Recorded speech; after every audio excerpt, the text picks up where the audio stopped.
I would tell you this, in my opinion, I'm as entitled to one as anybody else.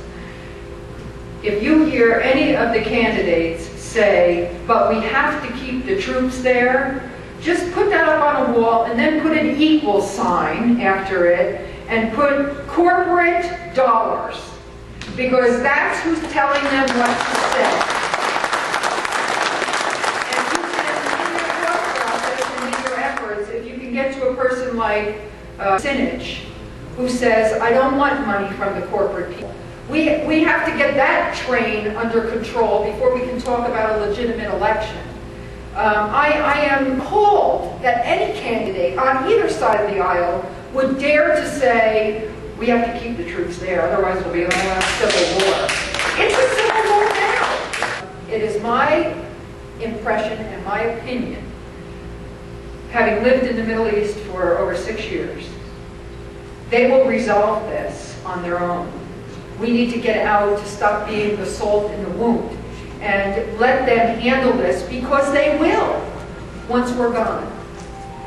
Nobody wants a war in their backyard. So however they resolve it is how they're going to resolve it.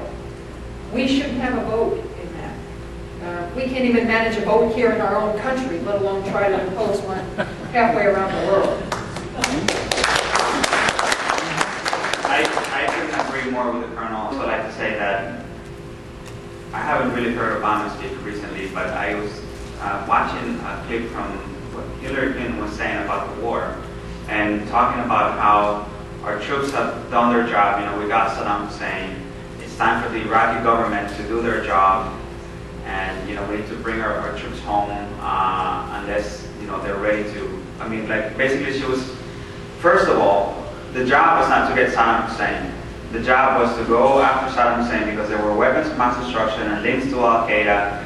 So I think that any analysis and any promises of reducing troop levels and things like that, or any approach to what's happening in Iraq that does not recognize from the beginning that this war was based on lies, that we did not go out there to get Saddam Hussein, but to get weapons of mass destruction, that we're being told by the experts that we're not there, is dishonest and does not deserve a single vote.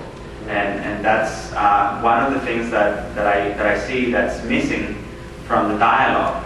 It's not so much a matter of whether we can get the job done with twice as many troops as we have now or with half, but the fact that we should not have gone in the first place. And that's, I think, in my opinion, that's the kind of candidate that we would need here. It's not one that's going to say, the answer is going to be this number of troops or that number of troops, but somebody who's going to recognize that this is a mistake, that people need to be held accountable, and that we need to remove every single American troop from Iraq immediately.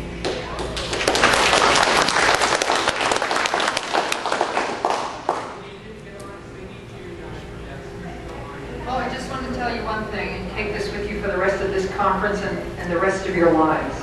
The right number of troops in Iraq is 0.